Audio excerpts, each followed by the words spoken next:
പുത്തഞ്ചിറ കരിങ്ങാച്ചിറ ബണ്ട് കൃത്യസമയത്ത് കെട്ടാത്തത് മൂലം പകരപ്പള്ളി, കാരാമ്പ്ര, ചേതംകരി, കല്ലന്തറ എന്നീ പാടശേഖരങ്ങളിലെ 150 ഏക്കർ നെൽകൃഷി ഉപ്പുവെള്ളം കയറി നശിച്ച സാഹചര്യത്തിൽ അടിയന്തര നഷ്ടപരിഹാരം അനുവദിക്കണമെന്നാവശ്യപ്പെട്ടുകൊണ്ട് പുത്തഞ്ചിറ മണ്ഡലം കർഷക കോൺഗ്രസ് മണ്ഡലം കമ്മിറ്റിയുടെ ആഭിമുഖ്യത്തിൽ കൃഷിഭവൻ ഉദ്ഘാടന വേദിയിലേക്ക് കരിങ്കൊടി പ്രതിഷേധ മാർച്ച് നടത്തി.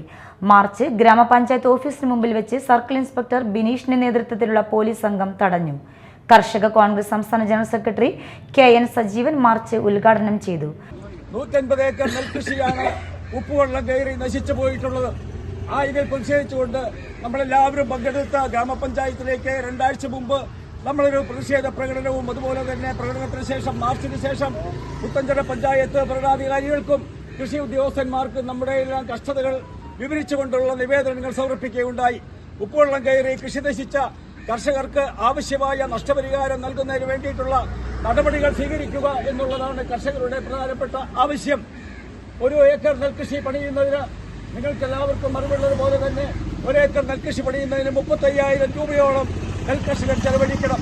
150 ഏക്കർ നെൽകൃഷി പണിയുന്നതിന് 1 ഏക്കറിന് 35,000 രൂപ വെച്ച് എത്ര ലക്ഷം രൂപയാണ് പുത്തഞ്ചിറയിലെ നമ്മുടെ പുഞ്ചപ്പാട ശേഖരങ്ങളിലെ കർഷകർ ചെലവഴിച്ചിട്ടുള്ളത് എന്നുള്ളത് നിങ്ങൾക്ക് കണക്കുകൾ പരിശോധിച്ചാൽ മനസ്സിലാക്കാം. മണ്ഡലം പ്രസിഡന്റ് തോമസ് പാനിക്കുളം അധ്യക്ഷനായി.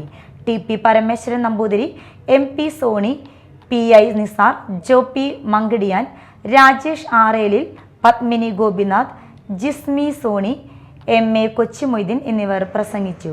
CM Raveendran, Anil Kalarikkal, EM Madhu, George Panakkal, Ayoob TY, Ubaid TY, Joachim George, MP Jacob, TM Rafeeq തുടങ്ങിയവർ നേതൃത്വം നൽകി.